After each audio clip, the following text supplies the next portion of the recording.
Welcome back to the Trevor Theismann Show, where today I want to discuss the most important thing you should do in an evaluation standpoint for your young athlete, or how to make your young athlete way better. And there's this transition period, I feel like, that people rush into training and aren't exactly evaluating. And it's coordination, balance, and in your hips. And let me talk about it specifically, because when you see a young athlete that seems to be a little goofy, and I don't mean that as an insult, I just mean it as a descriptive way of explaining how they're moving. It's almost like their feet are chasing their body. They get uncoordinated when they hit their growth spurt.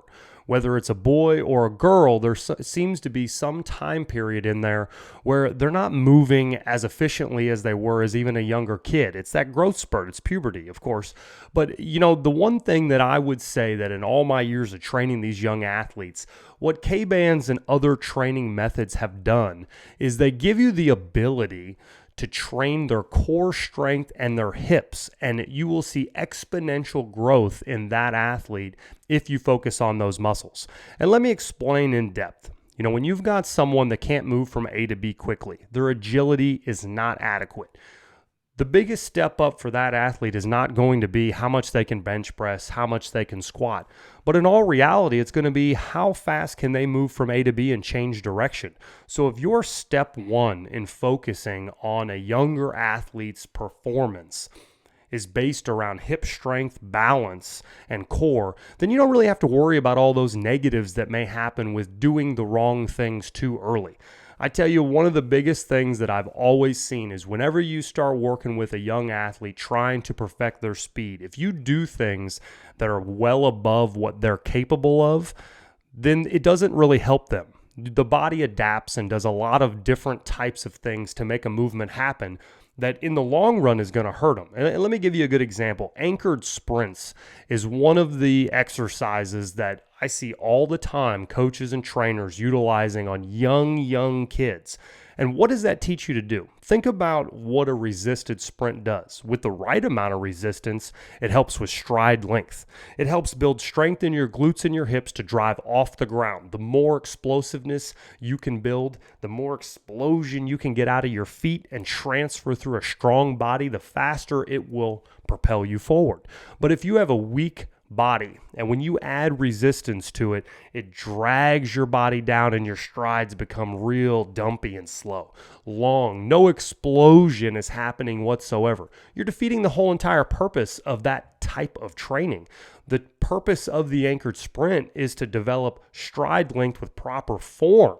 It's not to just weigh down an athlete with the most amount of resistance possible. Don't get me wrong. Now think about it.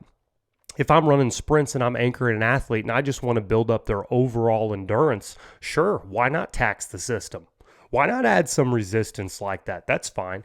But if you're trying to make your athlete perform better, a higher level of endurance in moving in mud type of a format is not going to make them more explosive. What's a young athlete really looking to do? They want to play soccer. How do you play soccer? Got to move faster. Got to have better ball handling and skills work. They want to play baseball. Baseball is one of the most explosive type of sports that there are. Not a lot of movement, a lot of explosiveness in a rotational fashion. Swinging a bat, very, very explosive movement. Throwing a ball, very, very explosive movement. You got to have balance. You have to be in your core, rotate, and get all of the velocity out of your hand to throw a ball faster. The same goes for football. If you're throwing a ball deep, you got to be able to explode. If you want to run off the line or tackle quicker, you have to be able to adapt and move. So speed and agility training is really the core at what you're looking to accomplish. But in young athletes, speed and agility training should begin at the fundamentals of balance and coordination in their hips. It's not at the arm level doing a bench press. It's not in tricep and bicep exercises. Those are fun things. Kids want to do those. Adults want to do those. They want to be like adults. They want to lift those heavier weights. I mean to tell you that if you want your child to excel in sports, focus on their hips, their hip flexors, and their core, and you'll see a massive jump in their coordination and abilities to get into a little bit of that, man strength, if you will. If it's a girl, I don't even know if there's a saying for a girl, but becoming a woman, being able to move. Now, the transition in a small girl is much faster than a boy. You know, I don't have to beat on the drum of all the puberty talk and how long it takes to do certain things. Boys develop slower, girls develop faster.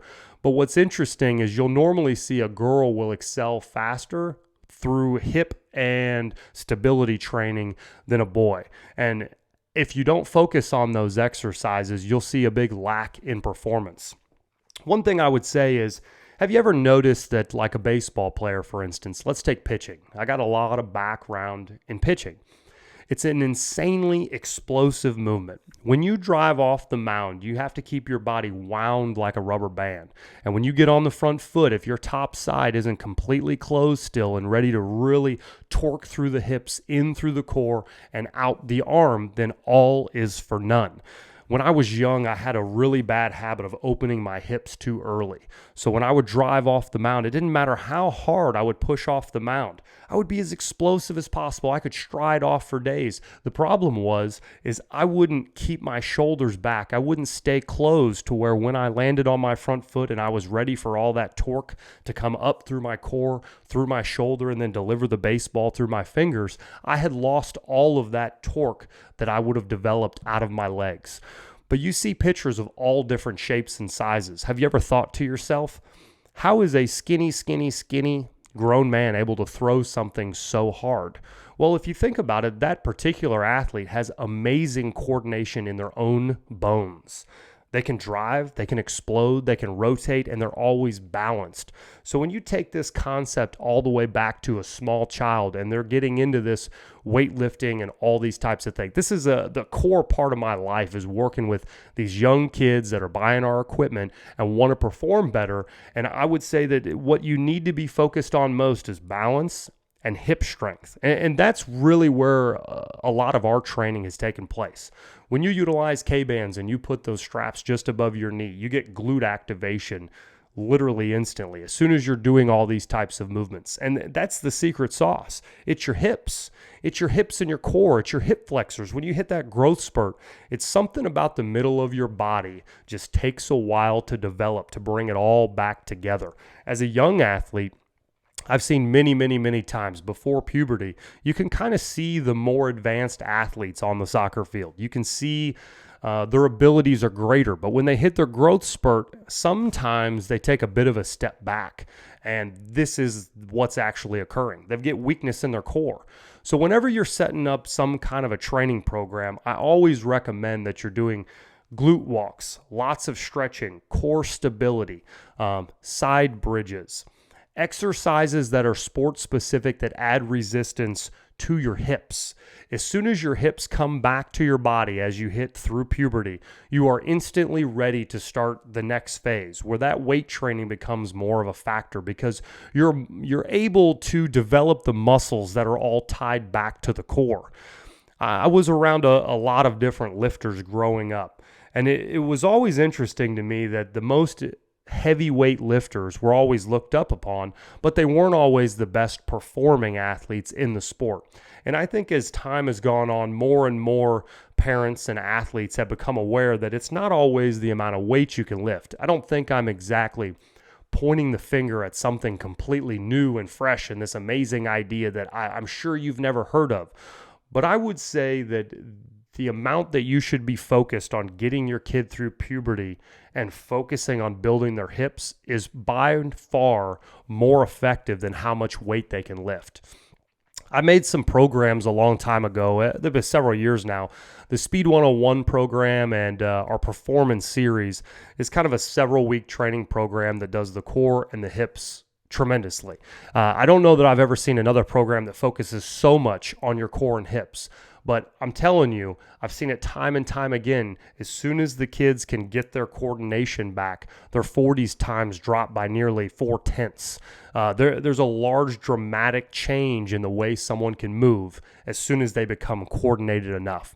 So, that wraps up today's video. I just want to touch base and make sure that, all the parents out there, when you got these kids moving through puberty and they're just throwing them in more and more speed and agility training, they've got more and more games, more and more repetitions doing the wrong things.